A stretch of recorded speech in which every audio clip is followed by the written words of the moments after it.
Welcome to the Social Justice Forums. I'm your host, Kibin Alleyne, filling in for Darren Jaime. We thank you for joining us. If you are asking the question, what is this show all about? We are bringing you a forum discussion providing a deeper understanding of the issues and inequities many communities face. From systemic inequalities to pressing social problems, our guests will provide multiple perspectives and insights to help us better understand and address these challenges. We invite you to stay connected with us as the Social Justice Forum starts now.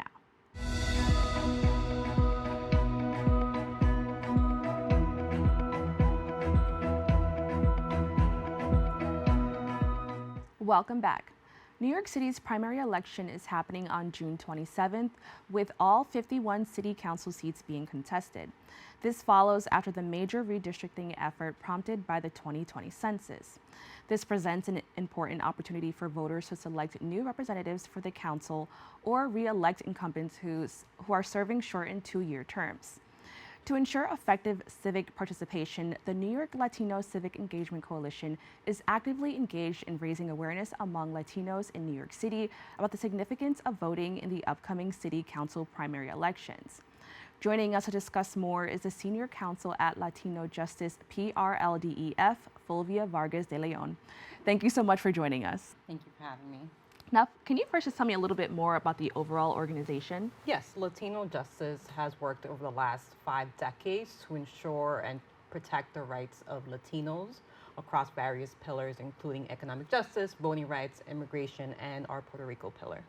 Now, can you provide more details about the Latino Week of Action and its purpose in mobilizing Latino voters in New York City? Yes, so we partnered with other organizations, NALEO, Hispanic Federation, and Dominicanos USA, also known as DUSA, with the intention of educating the Latino community about our primary elections coming up on June 27th. What we realized is that while we experience individuals come out during presidential elections, we see really low voter turnouts during non-presidential years, and we want to emphasize to the community the importance of local elections. Now, I'm so glad that you brought that up because I can admit this myself. Like, you know, prior to doing some of the work that I'm doing now, you only really hear about the larger elections. Can you just talk about how important those smaller elections are? Yes, so I am someone who always says to the community that you are electing the person that sits in your neighborhood, unlike the person who sits in Washington, D.C. So this is your closest level of government, the person that you can actually walk into their office and have a conversation with about issues that are impacting the community, which is why I think they're even more important, although all elections are important, because they really represent who is going to speak on your behalf at the city council level. Now, how will the New York Latino Civic Engagement Coalition work to empower and inform Latino voters about their rights? So we are actually on the ground in neighborhoods that we know have a large Latino community and emphasizing on being able to communicate with the community in Spanish for those individuals who are either non-English speakers or limited English speakers, because we want them to be able to access the information in a language they feel comfortable with, and sort of destigmatize what voting looks like. I think for a lot of community members, the idea of going to a poll site is very intimidating because if they just assume that there's no one there to assist them in their preferred language. And so we are out in the community providing education, speaking to individuals, ensuring they are registered to vote, making sure that they know where their poll site is because it does change from election to election, and really providing that information on a consistent basis leading up to early voting, which starts this Saturday. Now, I actually had the privilege of attending one of those events. We gave some coverage on it. I think it was like a few years ago now. And it was like a very exciting event. I remember there was like balloons and, there's just something about making people want to be there. Can you just talk about, the experience being a part of something like that and making it something that people want to be a part of? Definitely. I mean, that's our goal, to be in the community. I always say it's important for you to have a presence, a continuous presence in the community so that they can rely on you as someone who can inform them and they can ask questions and sort of be able to be more informed when they are going to the poll site. And it's really empowering also because as someone who does this work, just being able to connect with my community and for them to see someone that looks like them and who's willing to represent them, I think speaks volumes.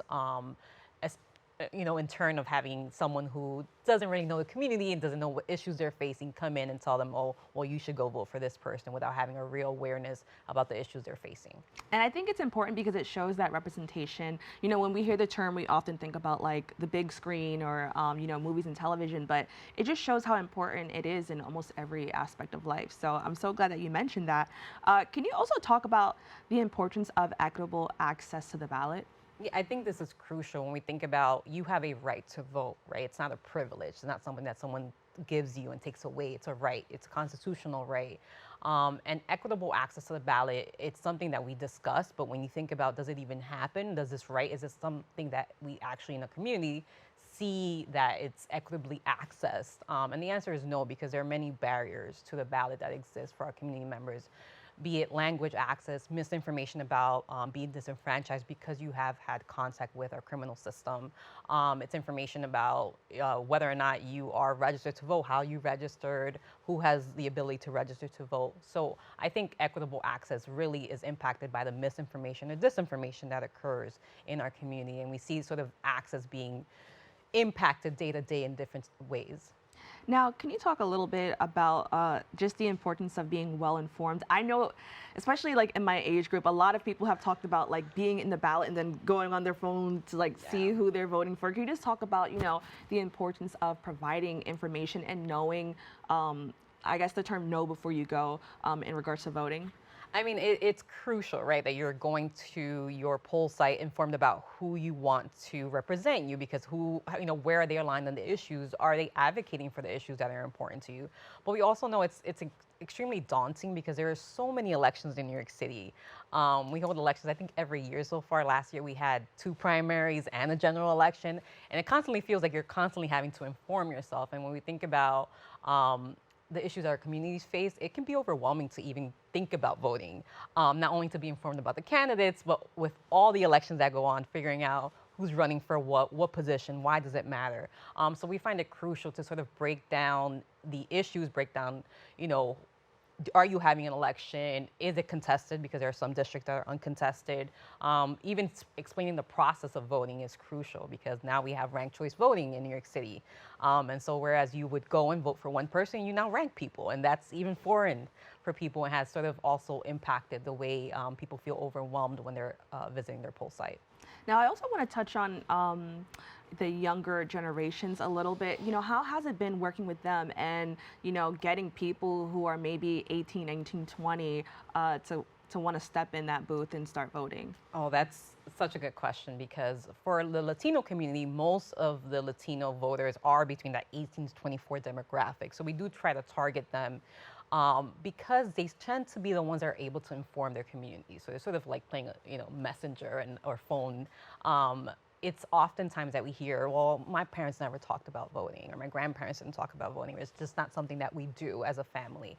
But we find that when you can reach that demographic, they are able to sort of push on their parents, on their neighbors, on their other family members to come out and vote. And we see it become a family event where you'll see grandma show up with her grandchild and want to cast a ballot because they were informed about the process. So I think it's crucial, because they do tend to be that in the home representation of what it means to vote, why you should go out to vote, and why it can become a family event that's going to really impact our community. And I also want to add that I think that this work is so important now, because I know for a lot of just families with first generation, members, yeah, they have grown up in a household where like voting is just something that you see on TV. Like it's not like your family doesn't feel like it's something for them to do. Can you just talk about the importance of, like, regardless of where you're from, like how, as you mentioned, it is your right to kind of like be a part of this moment where we get to change what our community looks like? Yeah, I think it's so important. As first generation, I am a first generation. And I think there is a stigma in our communities that their vote doesn't really matter, because they often don't see representation that reflects them and reflects the issues that are facing them. And so I think it's often important to have these conversations, to make sure that as first generation, we're trying to emphasize the importance of the vote, emphasize that this is your right. That if, I always say nowadays, if it wasn't so important, there wouldn't be so many people across the country trying to fight to make sure you don't cast a ballot, right? There's some importance that is going on behind the vote because all other rights stem from your ability to vote, right? It's that vote that elects the elected official that will pass legislation that impact your community. So when you think about how crucial that representation is, you realize how important your vote is. Now, I want to talk about your organization a little bit because LatinoJustice has been advocating against injustices for nearly 50 years, which is a long time. So Yeah. I feel like that's worth congratulating because, you know, it's a Thank you. long time to continuously, you know, like do this work. And I know it's not easy. So, you know, I definitely want to shout that out. Can you just highlight some of the significant achievements or milestones your organization has done just over the course of these 50 years? I don't know where to start because it's been 5 decades. I think I do voting rights work, and one of the things we've seen is our ability to protect access to the ballot for Latino voters. We've seen that across several states, including New York, Pennsylvania, and Florida. Generally, that's meant that we have litigated against counties or governments who are trying to prevent individuals who are limited English speakers from being able to cast a ballot in a language they feel comfortable with.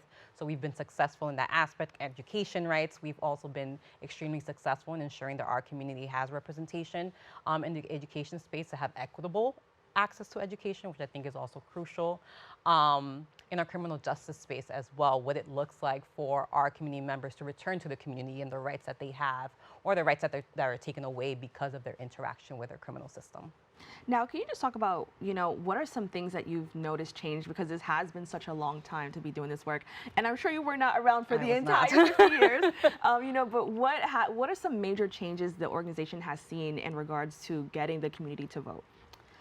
I think right now, one of the things that we see is that sometimes the intention to dilute or prevent access to the ballot is not as blatant, right? So during the 1960s, for example, New York City had literacy tests for individuals who were, you know, non-English speakers, and that meant for Puerto Rican voters who are entitled to vote, they often could not vote despite being U.S. citizens. And so we see that things are not as blatant, but there are many overt ways that legislation has been passed to ensure that certain demographics are not able to meaningfully cast a ballot. So we see laws that are, you know, say you can't hand out water at poll sites, or that you are going to be fined if as an organization you assist with voter registration efforts and those efforts don't comply with certain laws. So sort of the targets are different, but the goal seems to be the same, which is trying to disenfranchise our communities. So now acknowledging that, does that make your work a little bit harder trying to help, you know, members of the community, or, you know, is it like maybe here in New York it's a little bit different? I see New York as no exception, except to this issue. It happens in New York as well, where we see disenfranchisement, whether it's individuals who somehow magically disappear from voter rolls, right? And they go to their poll site and they're told you can't access the ballot, you can't vote. And you ask yourself, well, I registered, I've lived here for 30 years. How did I magically disappear? So it does make the work a lot harder because it requires us sometimes to have community members who are informed of their rights to be able to then relay that information back to us and say, hey, you know, I tried to cast a ballot and they told me, you know, you can't. And sort of it requires us to be at the forefront in educating the community so that when these issues are popping up, because we can't have eyes everywhere, that they are then relaying that information to us. Now, I understand there's something called vote denial. Can you just expand on what that is and how that's affecting our community? When we think about vote denial, we mean a complete bar on the right to vote. That means that we're talking about the entire process, and I say it starts at registration, right? So you're being, when you're trying to even register to vote to be able to cast that ballot, you're not being provided the assistance needed to actually register, whether that's language access or other incapacities. And then that sort of becomes the first block. So immediately that becomes your inability to deny your vote. But we also see it on the other end where individuals, we hear about voter fraud and we hear that this becomes, you know, there's a lot of misinformation that sort of prevents people from even casting a ballot because they are misinformed about if they can even cast one, even though they are in their right to do so. So we think about barriers that occur even before that ballot is casted that just outright deny your right to vote. Now, I understand that you have a program, it's a bilingual election protection program. Could you just talk a little bit more about that? Yeah, it's our Cada Voto Cuenta program. That's our voter protection, election protection work that we do. It's bilingual, and we try to focus that programming on being out in the community, especially during elections, to ensure that individuals have meaningful access to the ballot. And that was a result of some of the Supreme Court decisions that came out in the last decade, and sort of the need to ensure that there was election protection, the need to protect individuals when they are participating in our elections, but also on a long-term basis, understanding that there is also voter protection, their right to vote in and of itself, that exists. And so we try to focus our efforts in key states such as New York, Pennsylvania, and Florida, which have become contested states. And we send out volunteers to monitor poll sites, assist individuals who are limited English speaking to ensure that they can cast a ballot on election day. Now, I'm really glad you mentioned that, because I think, for me as an English speaker, and I think for many English speakers, that you kind of overlook how much language can be a barrier. Can you just talk about how that, can just be a challenge for so many people here, even in New York City, when it comes to like making decisions about, what's essentially going to affect the rest of your life? Yeah, so one of the issues that we see is that there may be communities where we know there is a high need for interpreters, for poll workers who can provide language services to voters. But sometimes it means that there's only one or two poll workers in that community that has a high need. And what we see is that because of that, it means that those individuals who are limited English speaking go to the poll site. If they're not assisted within a certain time frame, they're leaving. They're walking away. They just don't have the time and the resources. It's a lot on Yes, right? to wait around for that one person to assist every single voter that's showing up. So I always say it's another form of preventing access to the ballot, because we should never condition a right on whether or not you speak English, and that ends up happening, that your proficiency in English becomes the deterrent about whether or not you can actually cast a meaningful ballot. Now, looking ahead, what are some of the emerging challenges or threats to voting rights that LatinoJustice anticipates? Oh, there are a lot. What we're seeing now pop up, and this is because we are a national organization and we do work in other states, it's the targeting of organizations that provide canvassing and get out the vote campaigns. A lot of these organizations focus their efforts on, being out in Latino communities and providing efforts. And there are states that are trying to criminalize that effort by penalizing and issuing fines against these organizations for, mishaps that may occur or who they are employing. And for a nonprofit, a $50,000 fine means I can't do the work anymore. And so we are seeing that pop up. But like I said, it's not as overt, right? You think, well, they're passing a law and they're trying to, they call it election integrity in some states. I'm not sure what they mean by election integrity, but that's the message that they push out, that they're trying to prevent voter fraud, which we know is really non-existent. And so we see those challenges. We also know that the Latino population is growing, but our representation is extremely low in this country. So there is no real way to say, well, we've grown as a population, the representation has grown. That has not happened, and sort of figuring out what's the issue and where's the gap. And we also see where redistricting will take us, right? Maps, in New York, they're still being challenged, I know that, but I always call redistricting to be the silent voter suppressor, because it's a map that's in place for a decade, and you won't see the impact of that map until you see a few elections. So, we stay vigilant, we stay, aware of what issues may pop up and how, or whether or not voters are actually going to be disenfranchised by the maps that were enacted.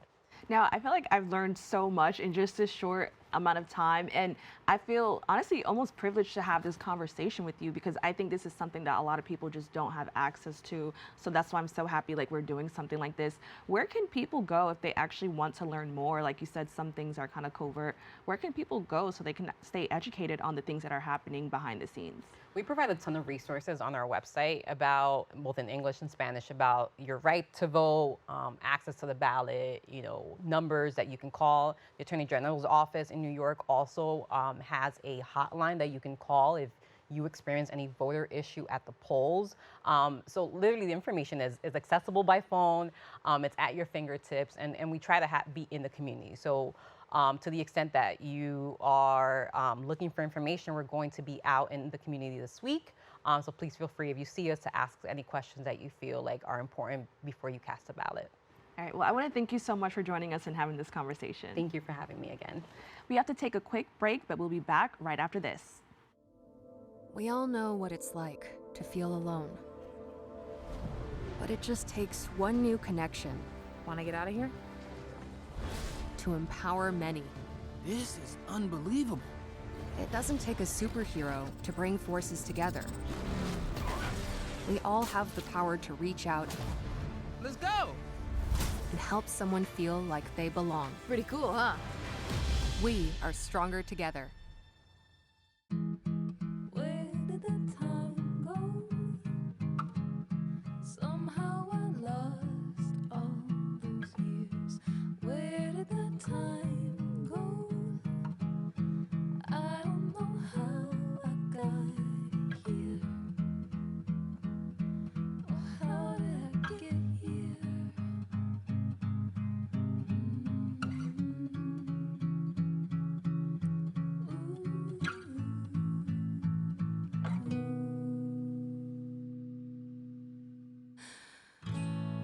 I can see now. You've done the hard part. You quit smoking.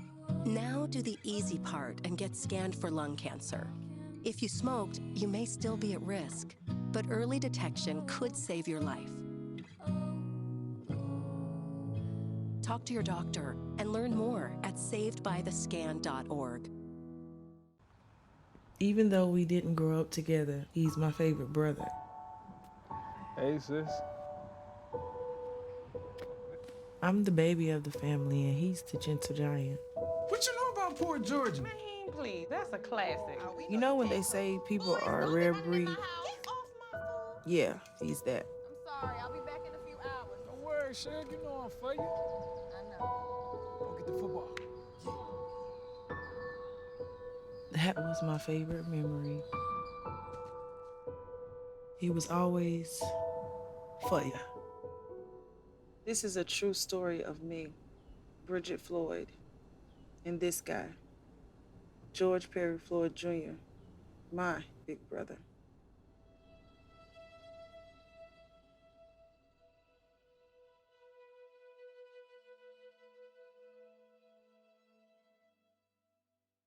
Welcome back.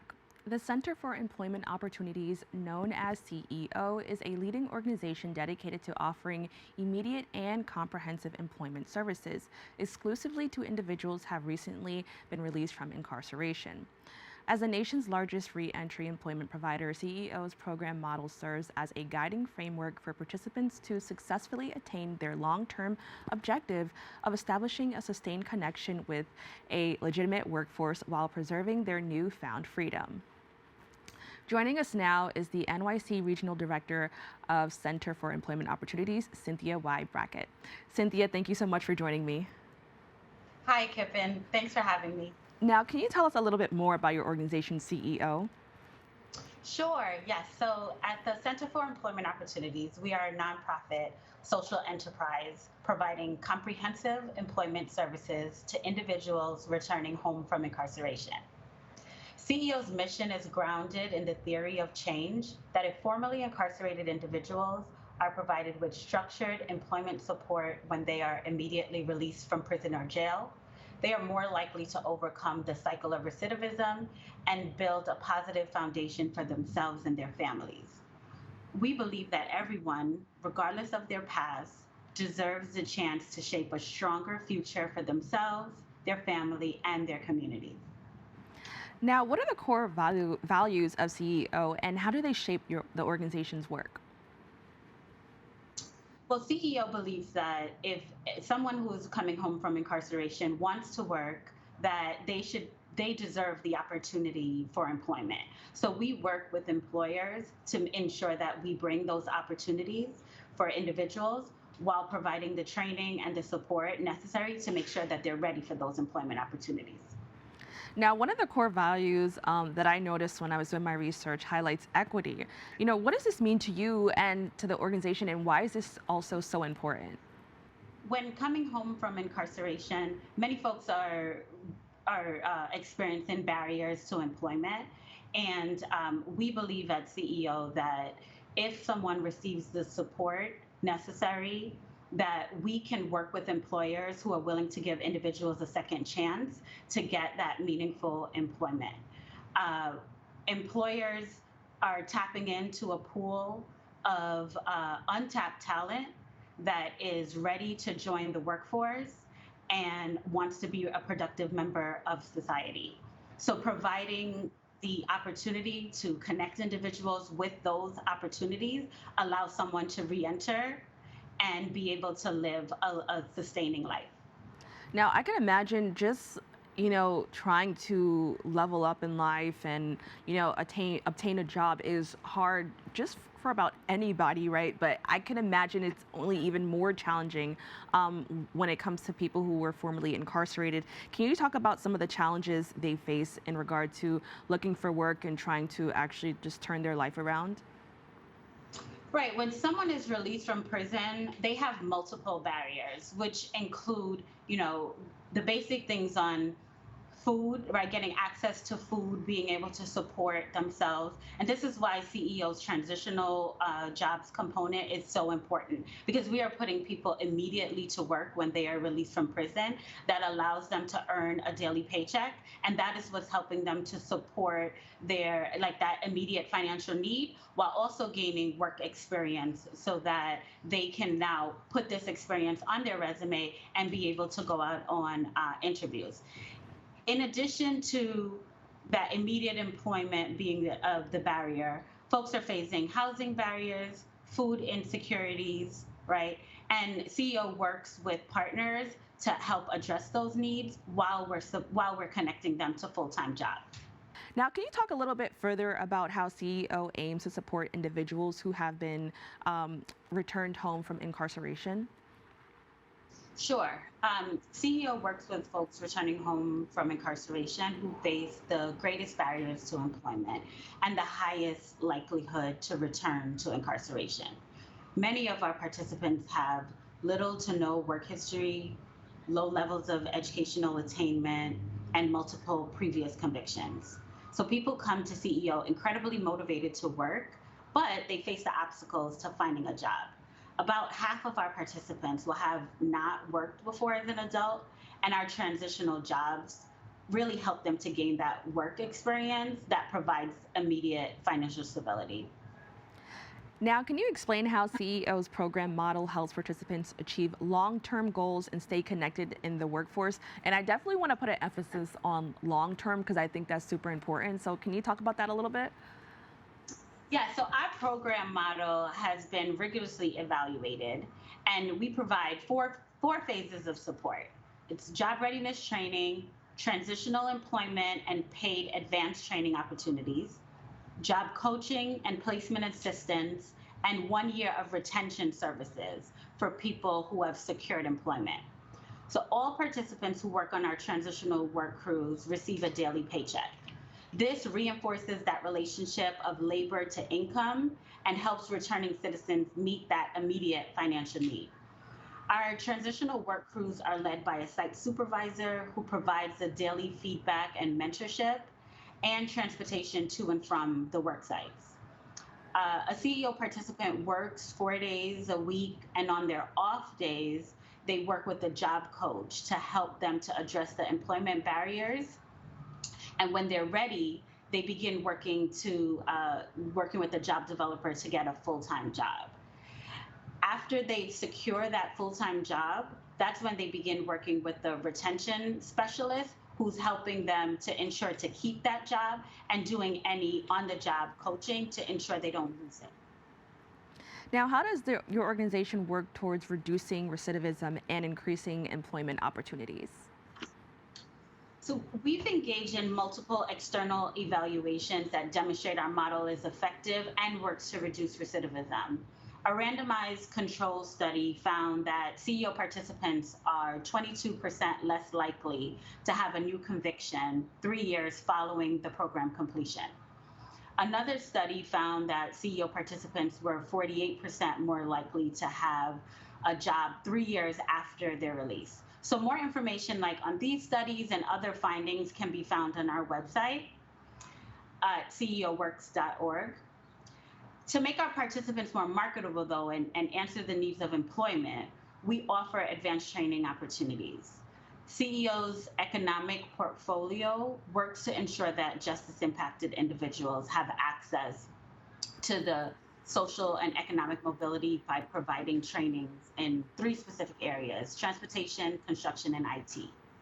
These industries have been identified as the area of focus because they're more forgiving to populations that we serve, and they offer family-sustaining incomes. Now, what vocational support services does CEO offer to participants on days when they're not working? So when folks are not working on our crews, they're meeting with office staff to work towards becoming Job Start Ready. So for us, Job Start Ready means that a person has demonstrated the behaviors consistent with what employers expect from their employees and have a realistic work expectation for the type of full-time job they desire to achieve. It's important that someone's employment goals match their interests, skills, and experience. So sometimes there may be a gap between, what a person desires as that job and their level of skill and training. So in those cases, CEO offers participants the training needed to qualify for the job they desire. Now, what are the key topics covered during workshops and in one-on-one support? So during our goal is to prepare participants for real-world expectation. So during our workshop, activities are really grounded in cognitive behavioral interventions. We work with participants to improve their thoughts around employment and what behaviors are needed to be successful and keep a job. Everyone who attends our orientation receives a job readiness assessment. The results of that assessment kind of lays the blueprint for what subsequent coaching sessions will cover. Once someone addresses all the employment barriers, they then begin working with the job developer to secure full-time employment. Now, how does CEO support participants in their job search and placement process? When a CEO participant reaches the stage where they're ready to begin looking for permanent work, they then start working with our job developers. Our job developers work with local employers to understand the labor needs and markets the participant to them with that goal of securing the job placement. Now, what retention services does CEO offer to participants who have secured employment, and how do they establish a long-term connection to the labor force? After a person secures permanent employment, they receive 1 year of retention services from what we call a retention specialist. This support includes workplace counseling, crisis management, and career planning that offers the continued support to address barriers to sustain employment. To encourage participants in our retention program, we offer incentives called Rapid Rewards. The program participants receive the monthly payments for meeting employment milestones, and the objective of retention services is to build long-term attachment to the workforce and ensure that ongoing professional development in order to create meaningful pathways and career investments. Now, can you just explain overall why this effort and this work is just so important? Folks coming home from incarceration are, as I've stated, are facing many barriers for employment, right? And all they want to do is to get reconnected to their family, get a job that can help to support their family and become, a citizen that's contributing to society. And oftentimes they're meeting many roadblocks that really don't support them in their long-term goals. So programs like CEO really kind of lays the playing field to offer these opportunities to participants so that they can, get the employment that they really desire and to then keep them on track so they don't return to prison. Well, Cynthia, thank you so much for joining us and having this conversation. I truly appreciate it. Thank you so much. Have a great day. We have to take a quick break. We'll be back right after this.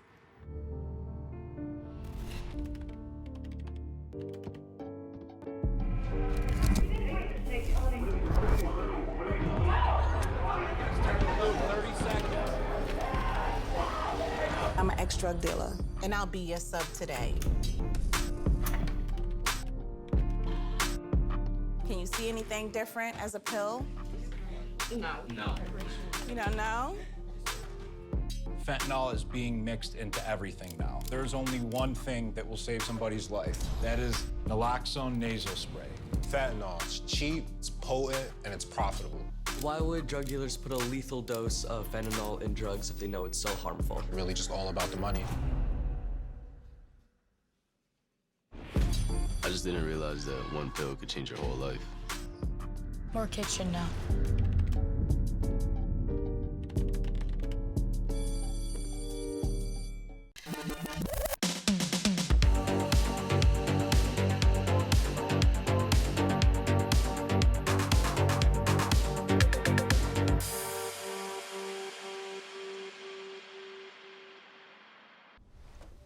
Most hiring algorithms would scream me out. Some bosses couldn't see me as a leader. I've run this place for 20 years, but I still need to prove that I'm more than what you see on paper.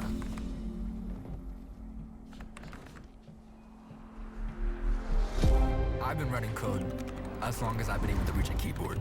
This is what I do. It's second nature for me, coordinating 100 details at once. It's the way my mind works. I have a very mechanical brain. I sold them on my skills. You gotta be so good they can't ignore you. My magic is analytics and empathy. That's how I'm getting clients. You have to have the confidence in yourself to show up and defy the odds. I am more than who I am on paper. I never got a college degree. And today, I'm the CEO of my own company. People want to tell me I'm one in a million, when actually I'm one of millions. Stars are all around us. It's time for them to shine.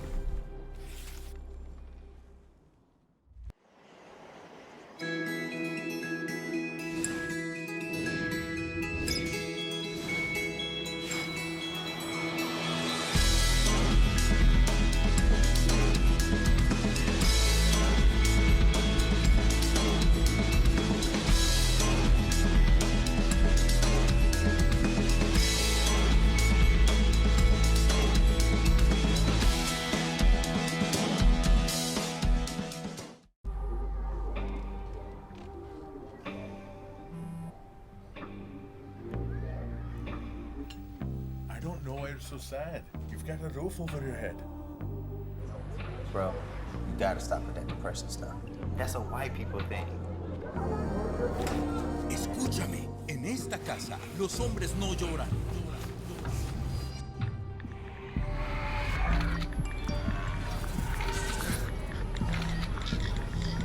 You all right?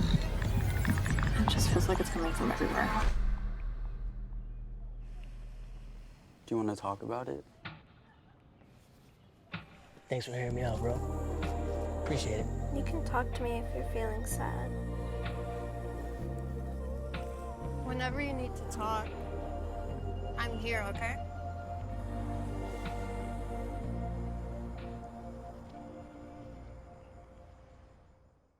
Welcome back. Nearly 1.9 million residents of New York City live in lower income communities with limited access to healthy food, and data shows they are at risk of poor nutrition and rising rates of comorbidities. Our next guest is a certified personal trainer who has combined his passion for fitness and fashion to create a unique concept that empowers individuals to achieve their goals. Joining us now is the founder of IB Fit, Oscar Kemjika. Oscar, thank you so much for joining me. Thank you so much. Now, can you talk about your journey as a personal trainer and fitness professional? Yeah, so I started off as a track athlete, running track. My sophomore year in high school was the beginning of my journey. From then, fitness was just a life, a way of life. And it was natural for me to gravitate towards, how to perform better, eating the right foods before competition, and that led me into studying exercise science here at Lehman College. That's my alma mater. And then from there, I decided to start my own brand, start my own company that is reflective of who I am as an individual first and as a fitness professional. So IB Fit was born. And IB Fit is ebonics, it's hip hop. I grew up on hip hop and fashion, growing up in the Bronx, New York. And heavily influences the ebonics that comes from it. It's a statement. I be fit, like I does this.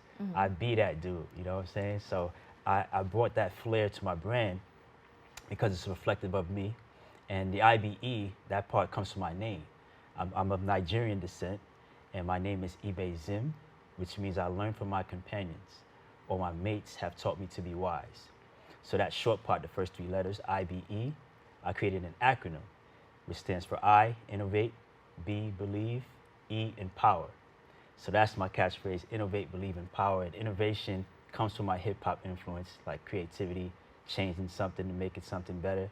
And then belief is swag, your confidence and belief in yourself that you can become more fit, that you can become the best version of yourself.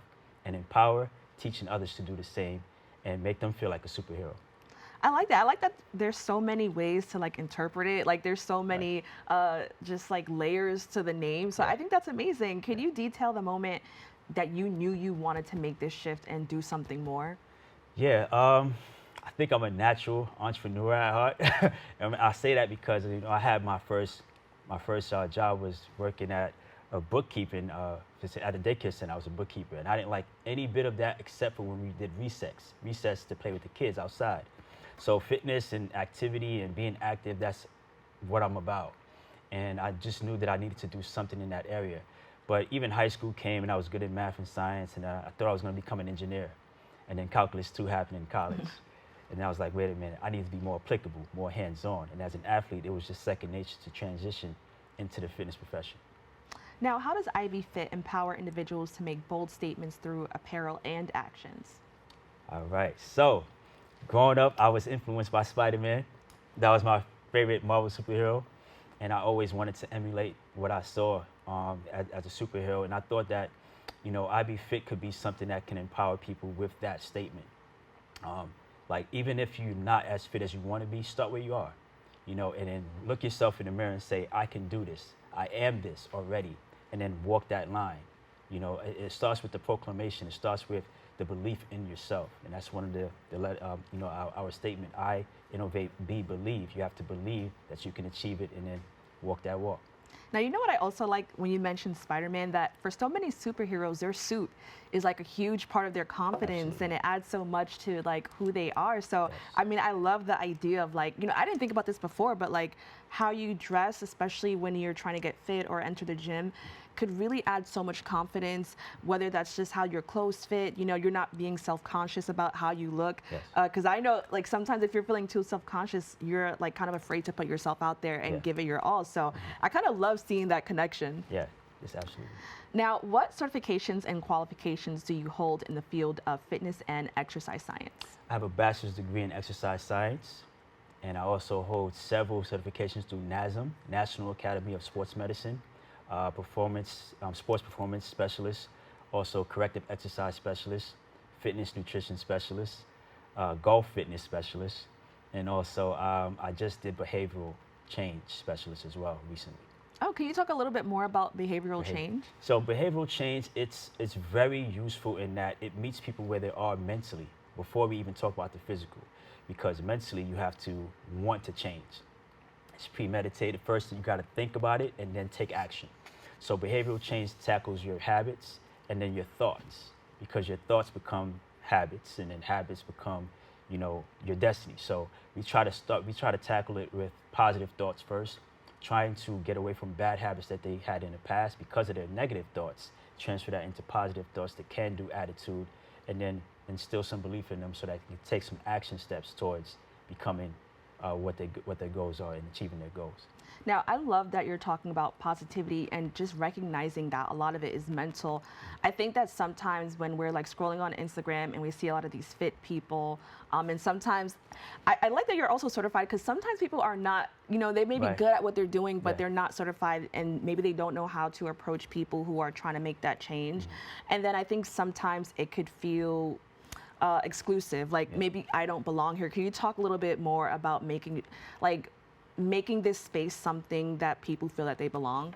So I always look at, what's your why?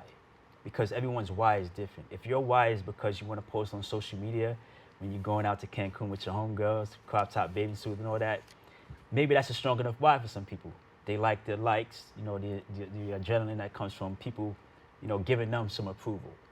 But it's deeper than that. It should be, because if you have health problems, or if you're trying to prevent health problems, if you have a family history of diabetes, high blood pressure, obesity, this is a strong enough why for you to really tackle your goals. And then form a tribe, or if you're just become part of one. There's a lot of speaking of social media, there's a lot of groups with people that look like you. Find that so you can have a support system so you're not feeling out of place, and you people are having the same march towards a goal that's going to help you achieve them. Now, talking about March, this isn't necessarily a march, but you recently held a 3rd annual IB Fit 5K. Can you talk about that and, what it's all about? Yeah, so my 3rd annual IB Fit 5K Invitational was just recently on June 3rd at Van Cortlandt Park in the Bronx, New York. It is a community event. I like to think of it as that. So when people look at 5K, they get discouraged. Some people think it's like a marathon. It's far from a marathon. It's a fraction of a marathon. A marathon is 26.2 miles. This is 3.1. And you don't have to run the whole thing. You can walk, you can jog, you can walk with your friends, you can talk while you're doing it, as long as you finish. And then after finishing, you're awarded a medal. That's a token of appreciation from IB Fit. We applaud you for achieving that goal.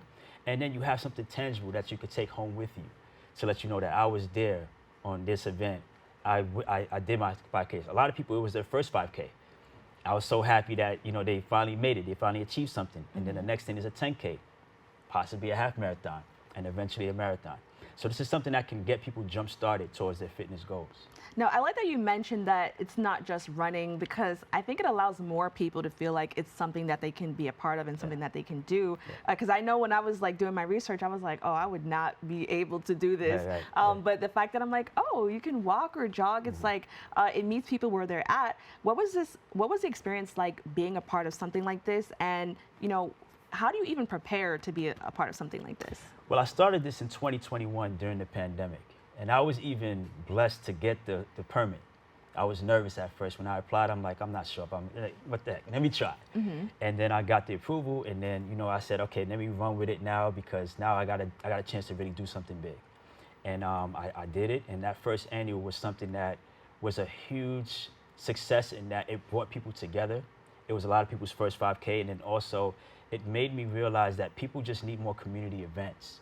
And I think that can solve a lot of issues that we have in society today, especially when we talk about obesity, especially in the Bronx.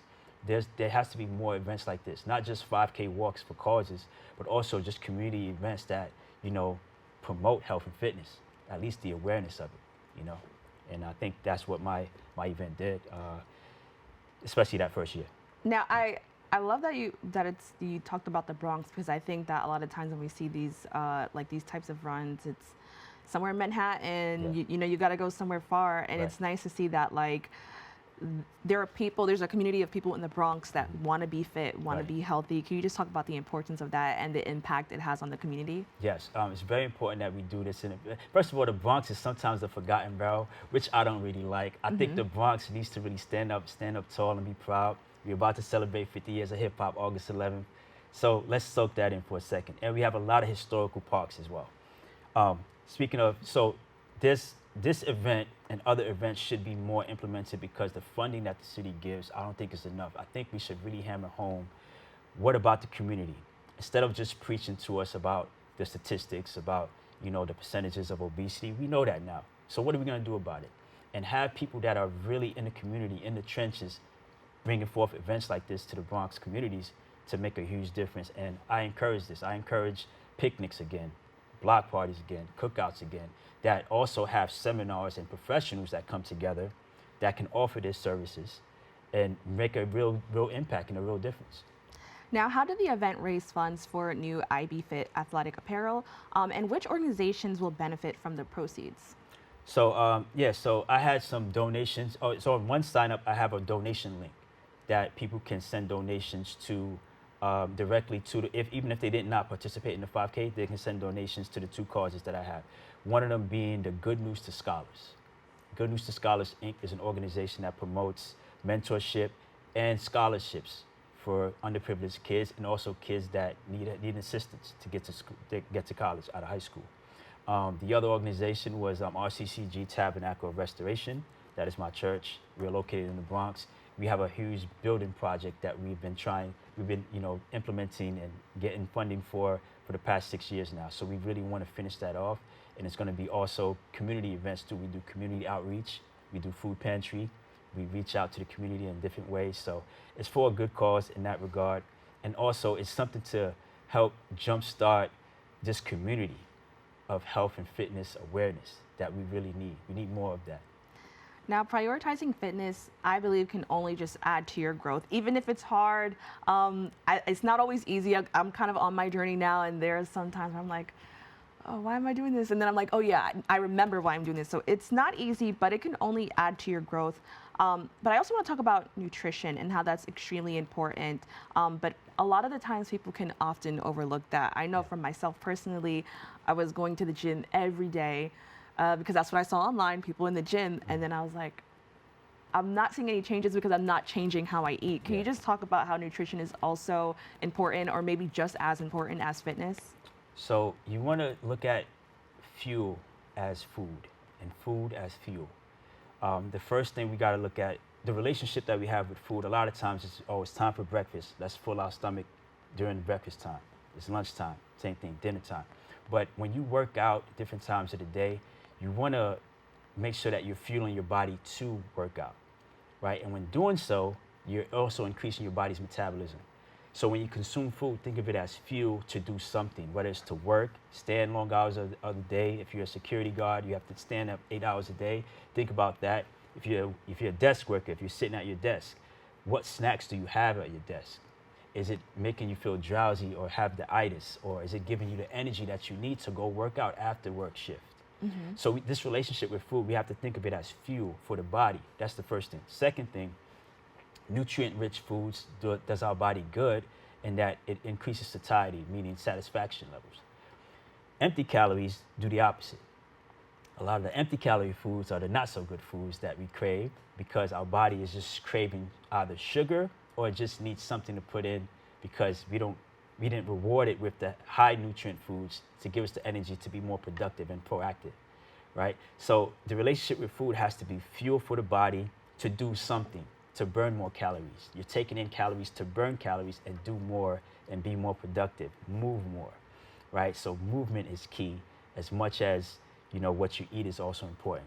Bowel movements also too. More bowel movements, the less pounds you keep around. Now, I kind of want to also highlight, like, because you talked about just like kind of your relationship with food. Yeah. But I think, like, at least here in the Bronx, there's so many different cultures, and a lot of our cultures, like how we celebrate, it's always with food. Like after graduation, let's go eat. Yeah. You want to hang out with your friends, you're going to eat. How do you like navigate that? And I'm curious to know about your experience as well. You talked about your background being Nigerian. So many foods, you know, that are a part of that. How do you navigate that when you have such a rich culture? It's tough. I'm going to say that. And yes, we love celebration. We love going out to eat, graduation, baby shower, right? You know, any celebration, there's an excuse to, you know, celebrate it with some nice, rich food. But I think that we also have to look at balance. So if you know you're going to do that, if you know you're going to go eat after a celebration, why not work out the day before or the same day of, in the morning or after or day after? So this is a lifestyle thing. It's not just a temporary fix. So we don't just look at it like, okay, I have 5 graduation parties to go to in the month of June. That means my whole diet for June is going to be messed up. So I'm going to start in July. We procrastinate because we're trying to look for perfection when it comes to eating right and working on our diet. That's not the right approach. Think of it as, okay, I know I'm burning the calories that I'm about to consume, but I'm going to be smart about what I do for the rest of the week too. This occasion on a Saturday, Sunday, whenever it is, that can't be my Monday, Tuesday, Wednesday, Thursday, Friday, right? So everything is in balance and piecemeal and being smart about your whole lifestyle and habits. And like you talked a little bit earlier about like behavioral, I can imagine, is this where that comes into play? Yes, that's part of it, is taking small steps to change, to large change. It doesn't happen overnight. And how do you, I guess, because like I want to talk about how that, you know, you're making, like for anybody, you're making a big change, right? And there's 2 things. You have to think about like what you're eating and being active. Yeah. So those are 2 things that you're adding to your life to try to change it. You know, how do you navigate that? Or like what advice would you give to somebody who's like, you know, I want to accomplish all of this right now? I can imagine that's like very, very overwhelming. So how do you navigate that? I spoke about the why, which is important, but I'm also going to add to that, have an accountability partner. When you have an accountability partner, or if you're part of a tribe that has similar goals, it helps you stay accountable. And it also gives you that kind of, that cushion of support that's needed for something that might be a daunting task. It's not easy. It's not easy making lifestyle changes, but if you have a support system and then you have a strong enough why, and then someone watching you, so that friend or that coach that's saying, that's not letting you slip up, that's always on your back, you need that, right? And then that you draw strength from that, and that's going to help push you to making better choices and, you know, achieving your goals. Now, I also want to, you talked about that, and I think it's so important. Sometimes you may have somebody to like have that relationship with you. How do you do it in the right way where you don't make that person feel like, because I think sometimes when you talk to people and you say like, oh, you know, you probably shouldn't be eating that, they'll probably get defensive or, you know, they'll put their guard up. How do you kind of make sure that it's a healthy relationship and that person is holding you accountable in a way that doesn't close you off from ever having access to them or trying to help them again? So I try to be as, I'll be as open as possible. I'm always honest though, but I'm not blunt to the point where it's hurting anybody's feelings. I tell them, this is your goal, right? I always remind them about their goal. It's not my goal, this is your goal. This is what you said you want to accomplish. That's first thing. Second thing, I try to also encourage their little wins, the small victories that they did have. Because, yeah, you can reprimand them, you can punish them for the things that they mess up in, but you also have to praise them for the things that they did well. And a lot of times that helps encourage them that, yeah, I could do this, you know. He acknowledges the things that I've done well, too. He's not just, you know, bashing me for slacking. And that has worked with my clients in the past and a lot of people that I know, you know, just having that person that's going to always push you and applaud you when you do well, but, you know, keep you in check when you do mess up. That's important. Now, I want to talk about the future of IB Fit. You know, what do you hope to see? How do you hope to see it grow? And how do you envision it making a positive impact on individuals in our community? Man, so the first thing, we're going to continue on the 5K Invitational. Every year at Van Cortlandt Park. It's going to be in the Bronx at Van Cortlandt every year. Let's just get that out the way. The Bronx needs more of this annual event. And I think that we want to continue to grow as we have been doing since the first and the second, the third, more participants. That's one thing, to bring more awareness to health and fitness. The other thing is more events. I don't want to just have one event per year. When I finished this last one, people was like, okay, when's the next one? That's the same thing they said last year. So now I know that the first Saturday in June every year ain't going to cut it. That's not good enough. We need to collaborate, partner with other health and fitness professionals across the Bronx and even the tri-state. Really get this word out with more impactful community events. That's one of my goals for IB Fit. The other thing, with the fitness apparel, I really wanted to make it like a statement apparel, where when you wear IB Fit on your chest, you actually mean that. Like what it says, it's a statement that you're following through on, right? No matter where you are in your fitness journey, you're getting there, and you can do it with belief, and you're empowering others to do the same. Well, Oscar, thank you so much for joining us and having this conversation. I had a lot of fun talking about this. Yeah. Fitness in general is sometimes like there's so many emotions that can go along with it, but I always enjoy learning more about how myself and like how my community can, you know, work towards that journey to becoming more fit. So thank you so much. My pleasure. Thank you. We've come to the end of our show today. We hope you enjoyed this week's discussion on the Bronx Social Justice and Anti-Violence Forums. To rewatch this week's edition, you can catch the recable cast right here on BronxNet.org. If you want to join the conversation and present your point of view, you can visit our social media at BronxNet TV. Join us next week as we continue to elevate the discussion and bring further awareness across the globe. I'm your host, Alleyne. Take care and God bless.